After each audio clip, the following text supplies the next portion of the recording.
안녕하세요 여러분, 아침밥 왔습니다.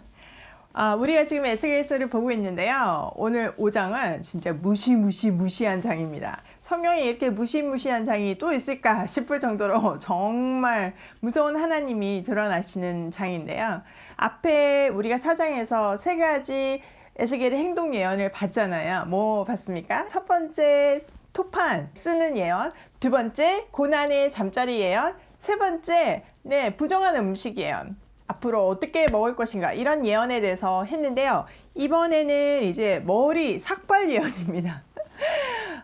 참 에스겔 정말 대단한데요. 자, 우리가 5장 들어가서 한번 보면서 얘기하도록 하겠습니다. 1절, 너 인자야, 너는 날카로운 칼을 가져다가 삭도로 삼아 내 머리틀과 수염을 깎아서 저울로 달아 나누어 두라. 네, 여기 보세요. 칼로, 날카로운 칼로 삭도 대신 쓰래요. 그러니까 이거는 심판, 전쟁, 칼이 의미하는 것들이 그런 건 거잖아요. 그러니까 심판이 곧 임할 것이다, 그 얘기를 하고 있는 겁니다.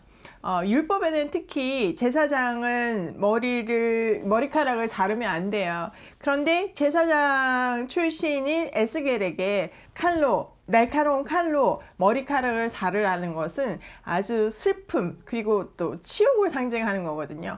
앞으로 이스라엘이 당할 치욕과 슬픔을 얘기하고 있는 거가 지금 이 장입니다. 그리고 나서 보니까 그 자른 머리털을 저울에 달아 나누라고 얘기하고 있습니다. 저울은 심판의 잣대, 심판을 얘기하는 게 저울이거든요. 그러니까 하나님께서 이제는 그들의 죄악의 무게를 재시겠다, 이 얘기를 하는 건 거죠. 2절, 그 성읍을 에워싸는 날이 차거든 너는 터럭 3분의 1은 성읍 안에서 불사르고 3분의 1은 성읍 사방에서 칼로 치고 또 3분의 1은 바람에 흩으라. 내가 그 뒤를 따라 칼을 빼리라. 네, 앞으로 어떻게 심판이 임할 것인가를 요약해서 얘기를 하고 있는데, 3분의 1은 그 머리털의 3분의 1은 어떻게 하라고 그랬어요? 성읍 안에서 불살르라고 얘기했습니다. 성경에서 불은 전염병, 기근 이런 거를 상징하거든요. 그러니까 이 성 안에서 불사른다는 거는 성읍 안이 모든 기근과 전염병으로 정말 비참한 상황이 될 것이다, 이 얘기를 하는 거죠. 또 3분의 1은 성읍 사방에 칼로 치래요. 성읍 사방에서 칼로 머리털을 쳐라는 건 거죠. 그러니까 적군들이 와가지고, 바벨론 사람들이 와가지고 성읍 안에 수많은 사람들을 칼로 쳐 죽일 것을 얘기하고 있습니다. 말을 하고도 너무 무섭네요. 네, 그리고 나머지는 바람에 흩으라고 그러잖아요. 전 세계로 이제 막 각 나라로 타국으로 흩어질 예루살렘 사람들을 얘기하고 있는데, 근데 그냥 흩어지는 것에 머물르지 않는다는 겁니다. 하나님께서 그 흩어지는 자를 뒤에 칼을 보내서 그들을 심판하시겠다는 무시무시한 얘기가 있습니다. 자, 3절, 너는 터럭 중에 조금을 내 옷에 싸고 또 그 가운데에서 얼마를 불에 던져 사르라. 그 속에서 불이 이스라엘 온 족속에게로 나오리라. 그나마 소망이 있는 것은 하나님이 남은 자를 숨겨두신다는 겁니다. 근데 이 남은 자, 옷자락에 싼 이 남은 자가 그냥 그대로 다 살리는 게 아니라 또 그 중에서 얼마가는 불에 사른다고 얘기하시잖아요. 그러니까 지극히 작은 남은 자만이 남을 것을 얘기하고 있는 것입니다. 우리는 여기 속한 사람들이 돼야 되겠죠. 자, 5절, 주 여호와께서 이와 같이 이르시되 이것이 곧 예루살렘이라. 내가 그를 이방인 가운데에 두어 나라들이 둘러있게 하였거늘 그가 내 규례를 거슬러서 이방인보다 악을 더 행하며 내 율례도 그리함이 그를 둘러있는 나라들보다 더하니 이는 그들이 내 규례를 버리고 내 율례를 행하지 아니하였음이니라. 이거는 심판의 이유를 하나님께서 밝히고 계십니다. 여러분, 이스라엘은 왜 세워졌습니까? 네, 창세기 12장 3절이 그들의 건국 기념이잖아요. 세상 속에서 다 세상의 법대로 타락한 인간의 재성에 의해서 살고 있는데, 그 중에 이스라엘을 택하셨습니다. 이 택하셔서 이들이 모델 나라가 되기를 원하셨어요. 다른 말로 하면 제사장 나라가 되기를 원하셨죠. 그들의 삶을 통해서 하나님이 보여지고 또 하나님 안에 산다는 것이 얼마나 복된 삶인지 그들의 인생을 통해서 그들의 공동체를 통해서 보여내는 것이 이 이스라엘 민족의 존재 이유였습니다. 그런데 그들이 그 역할을 감당하지 못하고 오히려 그것들을 어겨서 원래 목적이 이방 사람들이 그들을 보면서 그들 마음도 돌이켜서 하나님께로 오는 거였잖아요. 이제는 그들이 보고 있는 가운데서 너무너무 제약을 더 이방 사람들보다 했기 때문에 이제 심판의 모델이 된다는 것이 오늘 말씀인 건 거예요.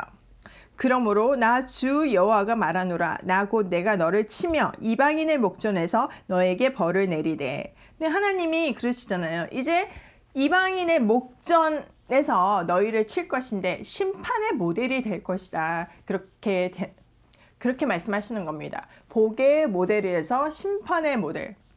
정말 천국 시민의 모델에서 이제 심판의 모델. 너무나 끔찍한 일이 벌어졌습니다. 자, 9절. 내 모든 가장한 일로 말미암아 내가 전무후무하게 내게 내릴지니라. 네, 그들이 행한 모든 가장한 일로 인해서 심판을 역대급으로 보내신다는 겁니다. 자, 그 역대급 심판은요, 어저께 말한 것 같이 이미 말씀하신 겁니다. 이미 앞으로 어떻게 될 것이다. 언약이 파기되면 어떻게 될 것이다. 이렇게 얘기하셨는데 그 언약적 저주의 모음집 같은 거가 지금 오늘 에스겔서 5장인데요. 그 언약적 심판에 대한 경고는 레위기 26장에도 나와 있고요. 그리고 신명기에도 자세하게 설명이 되어 있죠. 그 요약본을 한번 보도록 하겠습니다. 10절. 그리한즉 내 가운데서 아버지가 아들을 잡아먹고 아들이 그 아버지를 잡아먹으리라. 내가 벌을 내게 내리고 너희 중에 남은 자를 다 사방에 흩으리라. 그러므로 나 주 여호와가 말하노라. 내가 나의 삶을 두고 맹세하노니 내가 모든 미운 물건과 모든 가증한 일로 내 성소를 더럽혔은즉 나도 너를 아끼지 아니하며 긍휼을 베푸지 아니하고 미약하게 하리니. 네, 어떤 일이 벌어진대요? 네, 아버지가 자기 자식을 잡아먹고요. 자식도 아버지를 잡아먹고 정말 상상도 안 되는 이런 극한 상황이 언약을 파기한 사람들, 그들의 목적지라는 겁니다. 이 말을 다시 하면 사실은 언약이 파기됐다는 것이 하나님 중심의 삶이 나 중심의 삶으로 변했다는 건 거잖아요. 내 맘대로 살 때 인간의 어떤 인간의 재성에 따라서 살 때 그 결과는 서로 잡아먹는 그런 세상이라는 겁니다. 여러분, 우리가 사실 요즘 뉴스에 보면 뭐 이렇게 인육으로 먹지는 않지만 뭐 아버지가 자식을 고소하고 자식이 아버지를 고소하고 뭐 때려서 죽이기도 하고 이런 사건들이 있잖아요. 그게 인간을 그냥 내버려 두면 하나님께서 인간을 붙잡지 않으면 그냥 자연스럽게 나오는 결과물이라는 겁니다. 우리가 뉴스를 통해서 너무나 많이 보고 있습니다. 그리고 하나님께서 이렇게까지 전적인 타락을 허락하신 이유가, 그냥 내버려 두신 이유가 그들이 기본, 하나님을 경외하는 것이 우리 삶의 가장 중요한 기본이잖아요. 근데 그 예배를 하는 성소에서 우상 숭배를 했다는 겁니다. 그 안에 하나님 대신 온갖 잡다한 신들을 끌어들여서 그들이 가증한 일을 했기 때문에 하나님께서는 더 이상 그들에게 긍휼을 베풀지 아니하시고 그 결과 그냥 그렇게 내버려 두고 심판이 임하게 하신다는 겁니다. 12절. 너희 가운데서 3분의 1은 전염병으로 죽으며 기근으로 멸망할 것이요 3분의 1은 너희 사방에서 칼에 엎드러질 것이며 3분의 1은 내가 사방에 흩어버리고 또 그 뒤를 따라가며 칼을 빼리라. 앞에서 얘기한 거를 다시 반복하고 있어요. 머리카락을 잘라서 3분의 1은 어떻게 하고 이렇게 얘기하셨잖아요. 그걸 다시 정리하신 겁니다.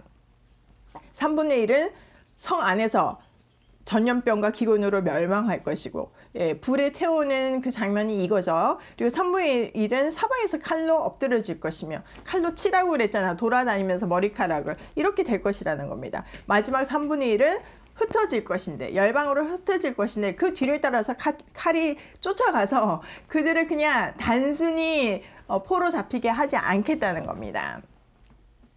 그러니까 사실 포로 잡혀가는 사람들도 다 온전히 바벨론에 도착한 게 아니에요. 중간에서 수많은 사람들이 죽었다는 것을 우리가 추정할 수 있습니다. 자, 13절. 이와 같이 내 노가 다한즉 그들을 향한 분이 풀려 내 마음이 가라앉으리라. 내 분이 그들에게 다한즉 나 여호와가 열심으로 말한 줄을 그들이 알리라. 네, 하나님의 노가 다할 때까지, 하나님의 분이 다 풀릴 때까지 심판을 멈추지 않겠다는 겁니다. 우리가 이거를 보면 순간 당황스럽죠. 하나님이 사랑의 하나님인데 진짜 이렇게 노를 다하기까지 풀어놓는 게 맞나? 막 이런 생각이 들죠. 그렇지만요, 이 끝에서 화를 다 내고 심판, 화라는 게 우리 어떤 인간적인 그런 화하고는 다른 건 거잖아요. 하나님께서 사랑의 회초리를 드셨는데 그 회초리가 다 했다는 거는 그 다음에 뭐예요? 네, 회복이 임할 것이고 다시 사랑이 회복될 것을 얘기하고 있는 겁니다. 이 절망적인 정말 심판의 극에서 우리는 사랑의 시작을, 사랑의 서강을 느낄 수 있는 것이죠. 자, 14절. 내가 이르되 또 너를 항모하게 하고 너를 둘러싸고 있는 이방인들 중에서 모든 지나가는 자의 목전에 모욕거리가 되게 하리니. 이거 계속 앞에서도 얘기하신 것 같이 심판의 모델이 되어서 지나가는 사람들의 모욕거리가 될 것이라는 거예요. 예전에는 원래 이 나라의 건국 목적은 지나가는 사람들의 칭찬거리가 되고 선망의 대상이 돼야 되는데, 그래서 그들도 따라하게 만들어야 되는데 이제 저주거리가 돼서 이게 오히려 훈계가 돼가지고 이방인들이 조심하게 되는, 하나님을 두려워하게 되는 그런 일이 될 것이라는 겁니다. 15절. 내 노와 분과 중한 책망으로 내게 벌을 내린즉 너를 둘러싸고 있는 이방인들에게 내가 수치와 조롱거리가 되고 두려움과 경고가 되리라. 나 여호와의 말이니라. 네, 그들이 당한 모든 일이 이방인들에게 수치와 조롱거리가 되고 두려움과 경고가 될 것이라는 거죠. 심판의 모델이 되면 안 되겠다, 이런 것을 결심하는 그런 샘플이 될 것이라는 것을 하나님이 얘기하고 있습니다. 16절. 내가 멸망하게 하는 기근의 독한 화살을 너희에게 보내되 기근을 더하여 너희가 의뢰하는 양식을 끊을 것이라. 내가 기근과 사나운 짐승을 너희에게 보내 외롭게 하고 너희 가운데 전염병과 살육이 일어나게 하고 또 칼이 너희에게 임하게 하리라. 나 여호와의 말씀이니라. 네, 앞에서 말한 그 언약적 저주가 모두 임할 것이라는 것을 마지막으로 얘기하시는 겁니다. 오늘 본문은 유례 없이 우리에게 강한 심판의 경고를 주고 있습니다. 우리는 하나님이 사랑의 하나님이자 공의의 하나님을 꼭 기억해야 합니다. 구원이 반드시 있듯이 심판도 분명히 있다는 것을 믿어야 합니다. 그러나 거기서 꼭 기억해야 되는 것은 우리가 우리 수준에서 심판을 자녀들 훈육하는 거 이런 걸 생각하면 안 되고, 하나님은 정말 우리를 그렇게 심판하시는 궁극적인 목적이 사랑이라는 것을 기억해야 되는 거죠. 사랑의 해초리를 든다는 사실을 우리가 알아야 되는 겁니다. 가까운 사람들이 제게 아이들을 거저 키운다는 얘기를 하세요. 제 인생이 사실 만만한 인생은 아니잖아요. 그런데 인생에 있어서 제일 어렵고 마음대로 안 되는 것이 자식 교육인데, 하나님께서 그 자식들을 책임져 주시니 저보고 이제 복된 인생이라고 얘기를 하는 겁니다. 어떤 고난의 무게는 공평하다고 이런 얘기들을 하더라고요. 저도 많이 공감을 하는데요. 사실 세상 기준으로 보면 저는 너무나 부족한 엄마 맞습니다. 그러나 한 가지 감사한 것은 하나님을 알고부터는 말씀을 기준으로 아이들을 양육했다는 겁니다.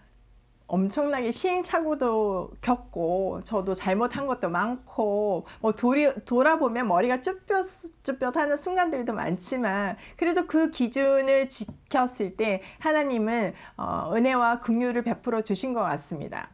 이제 중학생이 되고 고등학생이 되고 대학생이 되는 새 아들을 둔 엄마지만 정말 사랑 표현도 많이 해주고 최선을 다해 순간순간 노력하고 있습니다. 근데 그 진심을 아이들이 아는 것 같아요. 제가 스윗한 엄마는 맞지만 그렇지만 안 되는 것은 굉장히 단호합니다. 근데 그 안 되는 것에 대해서 내 주장이나 어떤 내 기준으로 하는 것이 아니라 말씀의 기준을 들고 안 된다고 얘기를 하고 또 그 부분에 대해서 같이 얘기를 하면서 아이들을 공감을 시키니까 아이들이 말을 듣는 건 거예요. 엄마 말을 듣는 게 아니라 하나님 말씀을 듣는 건 거예요. 이 시스템이 만들어진 것이 너무나 감사한데 그것이 만들어지고 나니까 육아가 굉장히 편합니다. 중간에 계속 잔소리하고 막 이렇게 하지 않으니까 아이들도 저랑 관계가 좋은 것입니다. 물론 아이들이 다 각자 다르고 뭐 완벽하지 않습니다. 완벽한 사람이 어디 있습니까? 너무나 부족한 아이들이지만 저는 그 부족함 속에서도 하나님이 이 아이들을 멋지게 만들어 가실 그 파이널 그림, 그것을 보면 소망이 생기고 그 파이널 그림을 같이 만들어 가기 위해서 저도 하나님하고 동력 육아를 하는 것 뿐입니다. 그렇게 만들어 가실 하나님을 신뢰하기 때문에 어떤 상황 속에서도 아이들을 신뢰하고 보듬어 줄 수 있는 것 같습니다. 부부가 교육관이 다르면 아이들 양육하기가 참 어렵다는 얘기들을 하잖아요. 실제로 그렇잖아요. 그런데 하나님하고 우리하고 교육관이 다르다면 정말 이거는 재앙인 건 거예요.